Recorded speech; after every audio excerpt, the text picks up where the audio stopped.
Hello friends, എല്ലാ കൂട്ടുകാർക്കും ഇഷ്ടമാത്രം സീരിയലിലെ ക്ലൈമാക്സ് എപ്പിസോഡിലേക്ക് തന്നെ സ്വാഗതം കേട്ടോ. ചാനൽ ആദ്യമായിട്ടാണ് കാണുന്നുണ്ടെങ്കിൽ ഒന്ന് സബ്സ്ക്രൈബ് ചെയ്ത് ലൈക്ക് ചെയ്ത് സപ്പോർട്ട് ചെയ്യണേ. അങ്ങനെ നമ്മുടെ ക്ലൈമാക്സിൻ്റെ ആ ഒരു ലാസ്റ്റ് സീനിൻ്റെ പ്രൊമോ കിട്ടിയിട്ടുണ്ട് കേട്ടോ. അപ്പോൾ ആ ഒരു റിവ്യൂ ആണ് ഞാൻ പറയാൻ പോണത്. നാളെയല്ല നമ്മുടെ ക്ലൈമാക്സ്, ഈ ആഴ്ചയല്ല അടുത്ത ആഴ്ചയാണ് ക്ലൈമാക്സ് കേട്ടോ. അപ്പോൾ നാളത്തെ എപ്പിസോഡ് കാണാൻ പോണത് വേറൊന്നല്ല, നമ്മുടെ മഞ്ജുമേനെ വിളിച്ച് ഹോട്ടൽ റൂമിലേക്ക് കൊണ്ടുപോകാൻ വേണ്ടി ഇരിക്കുകയാണ് അജിത്ത് കേട്ടോ. അപ്പോൾ മഞ്ജുമ ഏറെ കുറെയൊക്കെ സമ്മതിക്കുന്നുണ്ട്. ശരി, ഞാൻ വരാമെന്നൊക്കെ പറയാണ്. മഞ്ജുമ പറയണ്ട് എനിക്ക് കല്യാണത്തിനോടാണ് താല്പര്യം, വിവാഹം കഴിക്കാനാണ് എനിക്ക് താല്പര്യം എന്ന് പറയുമ്പോൾ അജിത്ത് പറയുന്നുണ്ട് മഞ്ജുമക്ക് അങ്ങനെ പെട്ടെന്ന് വിവാഹം കഴിക്കാൻ സാധിക്കില്ല. കാരണം മഞ്ജുമ ഇപ്പോഴും നിയമപരമായിട്ട് ഒരാളുടെ ഭാര്യയാണല്ലോ. ഡിവോഴ്സ് നേടാതെ എങ്ങനെയാണ് എനിക്ക് വിവാഹം കഴിക്കാൻ പറ്റുക? നമുക്ക് എന്തെങ്കിലും കുഞ്ഞായി കഴിഞ്ഞാൽ അത് പ്രശ്നമാകും. നമുക്ക് ലിവിങ് ടുഗദർ ആയിട്ടിരിക്കാം എന്ന് പറയാണ്. മഞ്ജുമയെ മനസ്സോടുകൂടി തന്നെ അതിന് സമ്മതിക്കാട്ടോ. ലിവിങ് ടുഗദർ എങ്കിൽ ലിവിങ് ടുഗദർ, അങ്ങനെയെങ്കിൽ അങ്ങനെ ആകാമെന്ന് മഞ്ജുമയും വിചാരിക്കണം.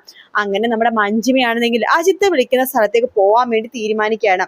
പിന്നീട് കാണിക്കുന്ന ഇഷിതേനെയാണ്. ഇഷിതയുടെ നമ്മുടെ കുഞ്ഞുവാവനെ എടുത്തുകൊണ്ട് മഹേഷ് ആണെങ്കിൽ പുറത്തേക്ക് വരുന്നുണ്ട്. എല്ലാവരും മഹേഷിനെയും കാത്തിങ്ങനെ നിൽക്കുക കേട്ടോ. അതായത് കുഞ്ഞുവാവനെയും കാത്തിങ്ങനെ നിൽക്കണം. അങ്ങനെ ആ കുഞ്ഞുവാവനെ കൂട്ടിക്കൊണ്ട് ആദ്യം മഹേഷ് തന്റെ രണ്ട് മക്കളുടെ അടുത്തേക്കാണ് ആദ്യം ചിപ്പിയും കുഞ്ഞുവാവിടെ അടുത്തേക്ക് പോയിട്ട് കുഞ്ഞാവക്ക് അടുത്തേക്കിനെ പിടിച്ചിങ്ങനെ ചേർത്ത് പിടിച്ച് നിൽക്കുക കേട്ടോ. എല്ലാവർക്കും ഭയങ്കര സന്തോഷമാണ്.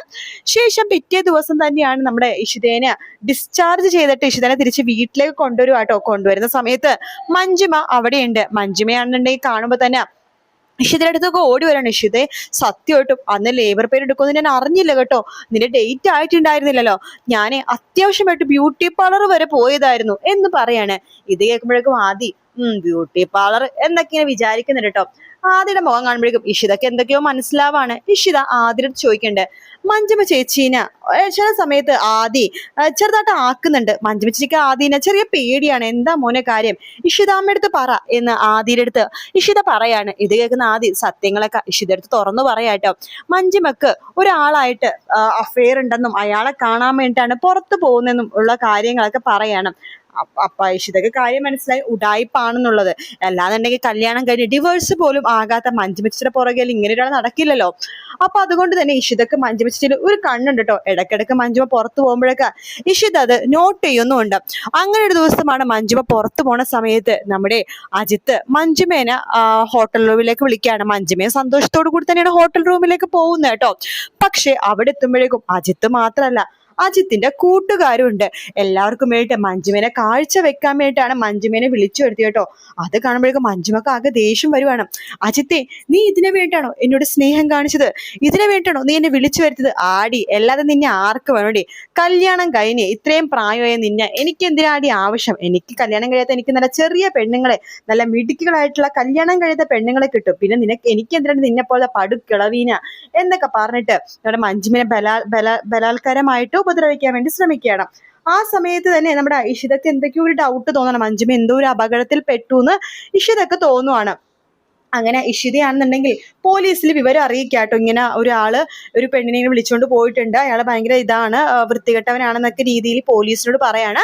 അങ്ങനെ മഞ്ജുമനെ ഉപദ്രവിക്കാൻ പുറപ്പെടുന്ന ആ സമയം തന്നെ പോലീസുകാർ അവിടെ എത്തുന്നുണ്ട് കേട്ടോ. പോലീസുകാർ എടുത്തിട്ട് മഞ്ജുമനെ രക്ഷപ്പെടുത്തിയിട്ട് അജിത്തിനെ പോലീസ് പിടിച്ചോണ്ട് പോകാണ് കേട്ടോ. പോലീസ് പറയുന്നുണ്ട് ഇവന്റെ പണി ഇത് തന്നെയാണ്. പല സ്ഥലങ്ങളിലും പോയിട്ട്, കേരളത്തിലെ പല പല സ്ഥലങ്ങളിൽ പോയിട്ട് പല പല പെൺകുട്ടികളായിട്ട് ബന്ധം സ്ഥാപിക്കും. എന്നിട്ട് അവരെ ഹോട്ടൽ റൂമിലേക്ക് വിളിച്ചു വരുത്തിയിട്ട് ഇതുപോലെ കൂട്ടുകാരെയും വിളിക്കും. എന്നിട്ട് സൽക്കാരത്തിനിടയിൽ അവരുടെ ഫോട്ടോസും കാര്യങ്ങളൊക്കെ എടുത്തിട്ട് അവരെ ഭീഷണിപ്പെടുത്തി പൈസ മേടിക്കുക എന്നുള്ളതാണ് ഇവരുടെ ലക്ഷ്യം. കറക്റ്റ് സമയത്ത് നിങ്ങളുടെ ഈ ഏടത്തി കാര്യങ്ങളൊക്കെ വിളിച്ചു പറഞ്ഞുകൊണ്ടാണ് ഞങ്ങൾ ഇവിടെ എത്തിയത്. അതുകൊണ്ട് ഇവിടെ പൊക്കാനും പറ്റി. എടാ, നിനക്കിനി ജയിലിൽ കിടക്കാടാ എന്ന് പറഞ്ഞിട്ട് പോലീസുകാര് അജിത്തിനെ പൊക്കിയെടുത്തോണ്ട് അവിടെ നിന്ന് പോവാട്ടോ. മഞ്ജുമക്ക് ഇഷിതയുടെ നല്ല മനസ്സിലാവാണ്. മഞ്ജുമ ഇഷിതനെ കെട്ടിപ്പിടിച്ച് പൊട്ടിക്കരയുന്നുണ്ട്. ഇഷിത പറയുന്നുണ്ട്, മഞ്ജുമ ചേച്ചി ഒന്നുകൊണ്ട് പേടിക്കണ്ട, ഈ കാര്യം നമ്മൾ മാത്രമേ അറിയുള്ളൂ. പിന്നെ മഞ്ജുമ ചേച്ചി ഞാൻ വേറൊരു കാര്യം പറയാം. മഞ്ജുമ ചേച്ചി ഒരിക്കലും എന്നെ ശത്രുവായിട്ട് കാണരുത്. ഞാൻ മഞ്ജുമ ചേച്ചിനെ എന്റെ സ്വന്തം ചേച്ചിയായിട്ട് തന്നെയാണ് കാണുന്നത് എന്ന് പറയാണ്. അങ്ങനെ മഞ്ജുമയുടെ കുശുമ്പും കുഞ്ഞായ്മയൊക്കെ മാറിപ്പോകാട്ടോ. ശരിക്കും ഇതാണ് ക്ലൈമാക്സ് എപ്പിസോഡിൽ നമുക്ക് കാണാൻ വേണ്ടി സാധിക്കുന്നത്. പിന്നെ ആകാശിന്റെ രചനയുടെ കാര്യമുണ്ടല്ലോ, രചനക്ക് സത്യങ്ങളൊക്കെ മനസ്സിലാവാണ്. ആകാശ് തന്നെയാണ് സുമിതയുടെ ആ ഒരു തിരോധാനത്തിന് കാരണമെന്ന് മനസ്സിലാവാണ്. പിന്നീടാണെന്നുണ്ടെങ്കിൽ മറ്റേ സുജി വക്കീലാണെന്നുണ്ടെങ്കിൽ ആദ്യം അന്നൊരു സ്ഥലത്ത് കണ്ടെന്ന് പറഞ്ഞില്ലേ, ആകാശ് എന്തോ ആ സാധനം വലിച്ചെറിയണതായിട്ട്. അങ്ങനെ പോലീസിനൊരു കംപ്ലൈന്റ് കൊടുക്കണം, അവിടെ തിരയണം, ഒരു സംശയം ഉണ്ടെന്ന രീതിയിൽ കംപ്ലൈന്റ് കൊടുക്കുകയാണ്. അങ്ങനെ അവിടെ പോലീസുകാരും കാര്യങ്ങളൊക്കെ വന്നിട്ട് കണ്ടുപിടിച്ച് കഴിഞ്ഞിട്ട് ഒരു ശവശരീരം കണ്ടുപിടിക്കുന്നുണ്ട്. അത് DNA ടെസ്റ്റിന് കൊടുക്കുകയാണ്. പിന്നീടാണ് അത് സുമിതയുടെ ആണെന്ന് മനസ്സിലാക്കണത്. പക്ഷെ അത് ആകാശാണ് ചെയ്തതെന്നും അപ്പോഴും മനസ്സിലാവണില്ല. പിന്നീട് പല സംഭവങ്ങൾ ഓർത്തെടുത്ത് നോക്കുമ്പോഴാണ് രചനക്ക് പോലും മനസ്സിലാവണത് അതെ, ഇതിന് പിന്നിൽ ആകാശ് തന്നെയാണെന്ന് രചനക്ക് മനസ്സിലാവാണ്. പിന്നെ ആദ്യം രചനനെ ഫോൺ വിളിച്ച് പറയുന്നുണ്ട് കേട്ടോ, മമ്മിക്ക് അറിയാത്ത പല കാര്യങ്ങളുണ്ട്, ഞാൻ മമ്മിയുടെ പല വട്ടം പറഞ്ഞിട്ടില്ലേ ആകാശങ്ങളും സുമി ആന്റിയും തമ്മിൽ വേണ്ടാത്തൊരു ബന്ധമുണ്ടെന്ന്. പക്ഷെ അന്നൊന്നും മമ്മി അത് വിശ്വസിച്ചില്ല. ഇപ്പൊ മമ്മിക്ക് തന്നെ വലിയ തിരിച്ചടിയാ കിട്ടിയേക്കണത്. മമ്മിക്ക് കിട്ടിയേക്കുന്ന തിരിച്ചടിയെ ഡാഡിനെ മമ്മി പറ്റിച്ചതിന്റെ തിരിച്ചടിയാ മമ്മി. ഇത് മമ്മി അനുഭവിച്ചേ പറ്റൂ എന്നൊക്കെ ആദ്യം പറയാണ്. അത് കേൾക്കുമ്പോ രചന വിചാരിക്കുകയാണ്, ആകാശ് തന്നെ ഇത്രയൊക്കെ പറ്റിച്ചില്ലേ, ആകാശ് കാരണം തന്റെ ജീവിതം ഇത്രയും കുളമായില്ലേ, ഇനിയിപ്പൊ ആകാശിനെ താൻ രക്ഷപ്പെടുത്തേണ്ട ഒരു കാര്യമില്ല, ആകാശാണ് സുമീനെ കൊന്നേന്നുള്ള കാര്യം പോലീസിനോട് തുറന്നു പറയണം എന്ന് രചനയും വിചാരിക്കണം. അങ്ങനെ രചനയാണെങ്കിൽ ആകാശിനെതിരെയുള്ള തെളിവുകളുമായിട്ട് പോലീസിന്റെ അടുത്തേക്ക് പോവാട്ടോ. ആകാശ് തന്നെയാണ് സുമിതനെ കൊന്നത് എന്നുള്ളതിന്റെ തെളിവ്. അങ്ങനെ രചനയുടെ കൈകൊണ്ട് തന്നെയാണ് ആകാശ് അവസാനം പോലീസ് സ്റ്റേഷനിലേക്ക് ആവണത്. പോലീസ് സ്റ്റേഷനിലേക്ക് ആവുക മാത്രമല്ല, ആകാശിനെ ഒരിക്കലും പുറം ലോകം കാണാൻ പറ്റില്ല കേട്ടോ. ആ രീതിയിലാണ് ആകാശിന് ശിക്ഷ വിധിക്കുന്നത്. അങ്ങനെ ആകാശിന്റെ കാര്യത്തിലും തീരുമാനമായി. പിന്നീട് രചനക്ക് ഇനിയൊരു ജീവിതം ഇല്ലല്ലോ, രചന നാട്ടിൽ തന്നെ പോകുവാണ്. അതെ, രചന ഇവിടെ അതായത് കേരളത്തിൽ നിന്ന് തന്നെ പുറത്തേക്ക് പോകുവാട്ടോ. അങ്ങനെ അവസാനമായിട്ട് രചന തന്റെ മക്കളോടും ഇഷിതയുടെ അടുത്തൊക്കെ യാത്ര പറഞ്ഞിട്ട് പോകുന്ന ഭാഗവും നമുക്ക് ക്ലൈമാക്സിൽ കാണാൻ സാധിക്കും. എന്തായാലും ഈ സീരിയലിന്റെ ക്ലൈമാക്സ് ഷൂട്ടിങ്ങും കാര്യങ്ങളൊക്കെ കഴിഞ്ഞു കേട്ടോ. ഇതിന്റെയും സ്നേഹക്കൂടിന്റെയും ക്ലൈമാക്സ് ഷൂട്ട് ചെയ്ത് കഴിഞ്ഞു. ടീച്ചർ അമ്മയുടെയും കഴിഞ്ഞു. ടീച്ചർ അമ്മ ഓൾറെഡി നാളെയാണ് എന്റെ ക്ലൈമാക്സ് എപ്പിസോഡ് എന്നാണ് അറിയാൻ കഴിഞ്ഞത്. എന്തായാലും നമ്മുടെ ഇഷ്ട സീരിയലായിട്ടുള്ള ഇഷ്ടം മാത്രം സീരിയൽ ഞാൻ ഇടാൻ തുടങ്ങിയിട്ട് ഈ സീരിയലിൽ 30ാമത്തെ എപ്പിസോഡ് മുതൽ ഞാൻ ഇടാൻ തുടങ്ങിയതാണ്. അപ്പോൾ ഇത്രയും നാള് എന്നെ സപ്പോർട്ട് ചെയ്ത് സീരിയൽ കണ്ട് സപ്പോർട്ട് ചെയ്ത് എൻ്റെ ചാനൽ സപ്പോർട്ട് ചെയ്ത എല്ലാവർക്കും വളരെയധികം നന്ദി കേട്ടോ. നാളത്തെ എപ്പിസോഡിൽ ഇത്രയും ഭാഗം മാത്രമേ ഉള്ളൂ കേട്ടോ. ഇഷിത പ്രസവിച്ച് കുഞ്ഞിനായിട്ട് വീട്ടിൽ വരുന്നതും പിന്നെ ഇഷിതക്ക് ചില മാനസിക പ്രശ്നം ഉണ്ടാവും എന്നൊക്കെ ആകാശ് പറഞ്ഞില്ലേ, അങ്ങനത്തെ ചെറിയ ചെറിയ മാനസിക പ്രശ്നമൊക്കെ ഇഷിതക്ക് ഉണ്ട് കേട്ടോ.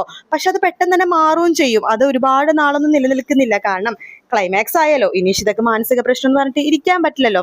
അത് ആകാശിന്റെ വെറും ഒരു തന്ത്രം മാത്രമാണ്, രചനേനെ പൂട്ടാനും പിന്നെ ആദീനെ കൊടുക്കാൻ വേണ്ടി. കാരണം ആദ്യം ഒരു മാനസിക രോഗിയാണ്. ആദ്യം കാരണം ഇഷിതയുടെ കുഞ്ഞിനൊരു അപകടം പറ്റുമെന്ന് ഇഷിതേനെ തോന്നിപ്പിച്ചിട്ട് ആദീനെ അവിടെ നിന്ന് പുറത്താക്കാനുമുള്ള ആകാശിന്റെ കളികളാണ് അതെന്ന് പിന്നീട് ഇഷിത മനസ്സിലാക്കും.